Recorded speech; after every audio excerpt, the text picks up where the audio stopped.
My name's Dan. I'm a bereaved father of a 9-year-old girl who died in 4th January 2023, and I'm here to talk about palliative care and end-of-life care, and I'm at Julia's House Hospice in Corfmullen.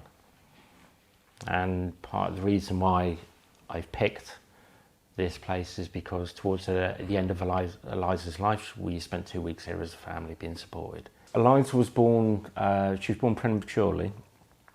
She was diagnosed with cerebral palsy when she was just over a year and a half. Her type of cerebral palsy was the far end of the scale. So she was completely non-mobile, she was deaf, she was registered blind. She sort of never gave up, and we never gave up, and we were able to have quite a good 9 years with her, where she was relatively stable most of the time. The thing that mattered to us most was we were able to be a family.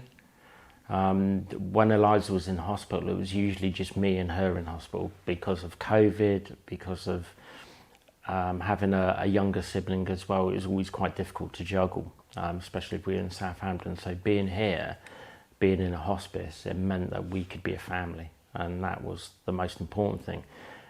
Being supported as well by the staff here meant that all of the detail of our life that wasn't centred around Eliza's care was removed from us. They arranged visiting times for friends and family. They arranged to feed us. They arranged everything that we needed that we could just push aside so we can concentrate on Eliza, making decisions about her care, being a family, spending time with Eliza's siblings, spending time together as a couple as well, being able to talk and actually be in a relaxed environment to make quite big decisions as well. There was no pressure. So those were the more important things for us as a family. So for us, the things that mattered about Eliza's care was that she was at the centre of everyone's conversations. We were talking about transfers between different locations, the medication she was on, how she was looked after while she was sedated. So the most important thing was everything was Eliza focused. Some of the conversations we had with the paediatricians were with Eliza. Even though she wasn't there, she was heavily sedated, we made sure that everybody was looking at her when they were making decisions. The most important thing for us is we wanted her to be comfortable, we wanted her to be free of any pain at all, and we wanted to make sure that we kept her as stable in that condition. And we also wanted to make sure that everybody sort of treated her as if she was still a 9-year-old girl. And that was quite important as well. And the staff here are always excellent at doing that because most of them have known her since she was 3 or 4. So for them, it was just an extension of how they would care for her at home.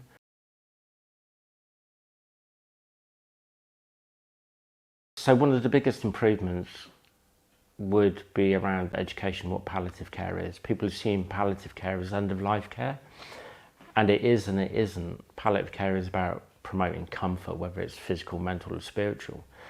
A lot of families like us, when they first mentioned that Eliza would need palliative care, we were like, no, she doesn't. She's not dying, she's fine.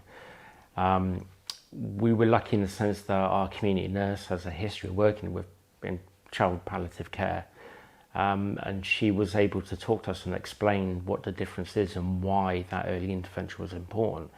And it enabled Eliza to be more comfortable, and it probably extended her life by about 18 months because of their intervention, but also it was a comfortable 18 months rather than a very uncomfortable 6 months. But for us, obviously, as a family, you want your child to be comfortable, and that's hugely important. So I think changing people's assumptions that palliative care is end-of-life care would be one way it can be improved.